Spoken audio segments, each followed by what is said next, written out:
রাষ্ট্রপতি পদে মির্জা ফখরুলের নাম চূড়ান্ত। চাষিরা লবণের ন্যায্য মূল্য পেতে শুরু করেছেন বলেছেন স্বরাষ্ট্রমন্ত্রী আমির খসরু বলেছেন, তারেক রহমানের নতুন রাজনীতিতে প্রত্যেক মানুষ সুফল পাবে। সমুদ্র উপকূলে কলকারখানা স্থাপন করে এই অঞ্চলের বেকার সমস্যা সমাধান করা হবে বলেছেন তারেক রহমান। বিস্তারিত জানতে আমাদের সাথে থাকুন। আসসালামু আলাইকুম, সবাইকে স্বাগতম জানাচ্ছি AR নিউজ বিডি চ্যানেলে। এতক্ষণ শুনছিলেন শিরোনাম, এখন বিস্তারিত শুনুন। বাংলাদেশের পরবর্তী রাষ্ট্রপতি হতে যাচ্ছেন বিএনপির মহাসচিব এবং স্থানীয় সরকার, পল্লী উন্নয়ন ও সমবায় মন্ত্রী মির্জা ফখরুল ইসলাম আলমগীর।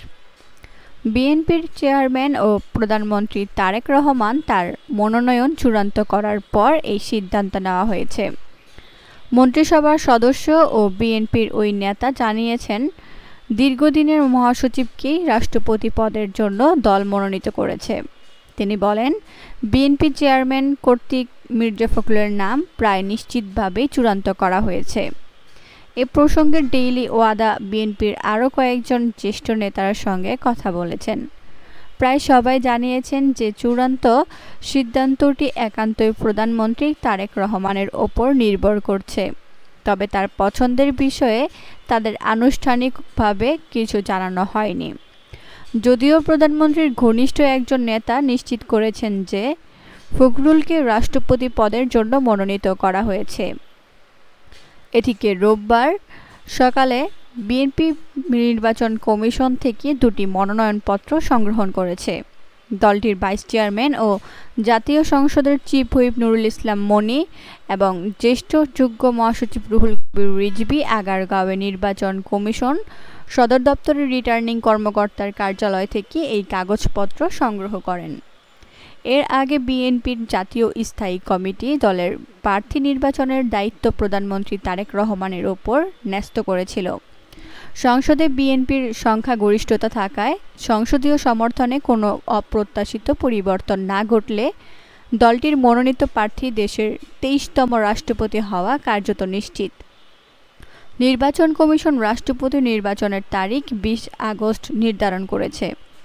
প্রয়োজনে সেদিন দুপুর 2টা থেকে বিকেল 5টার মধ্যে সংসদে ভোট গ্রহণ অনুষ্ঠিত হবে।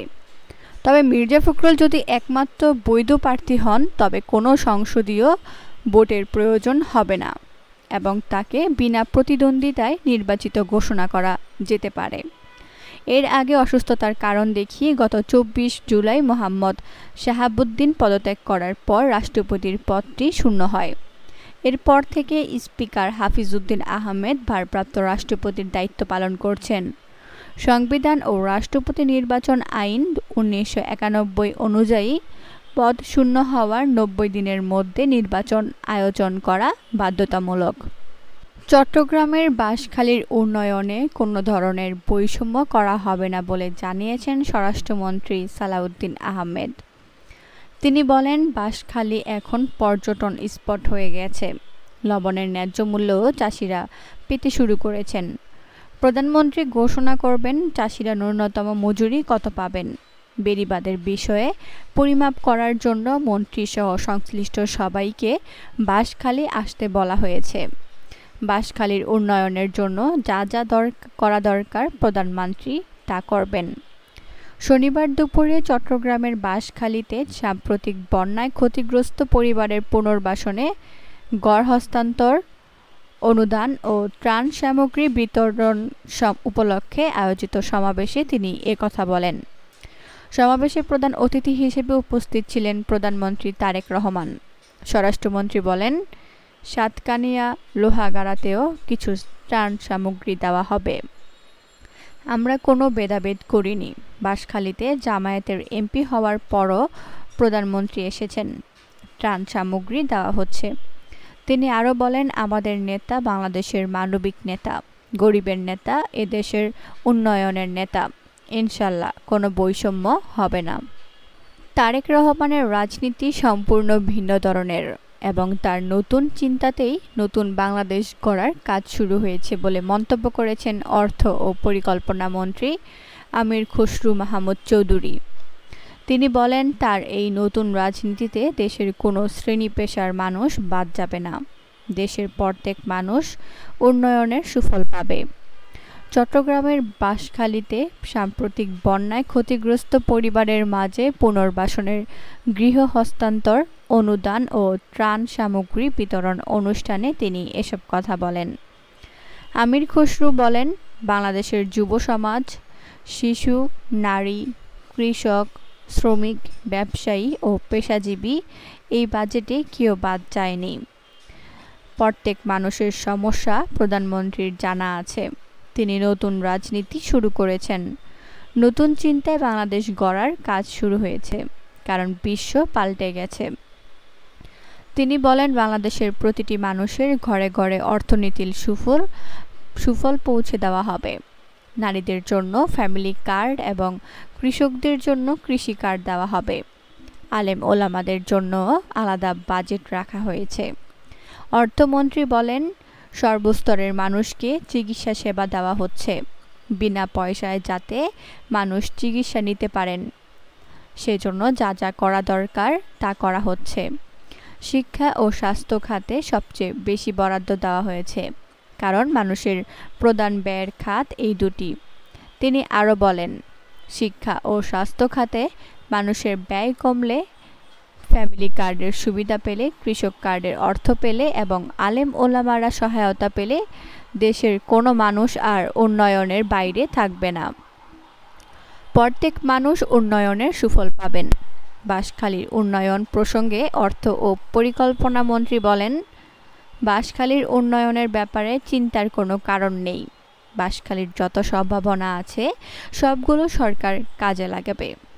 চট্টগ্রামের বাঁশখালীতে সমুদ্র সংলগ্ন উপকূলীয় এলাকায় কলকারখানা স্থাপন করে এই অঞ্চলের বেকার সমস্যা সমাধান করা হবে বলে আশ্বাস দিয়েছেন প্রধানমন্ত্রী তারেক রহমান।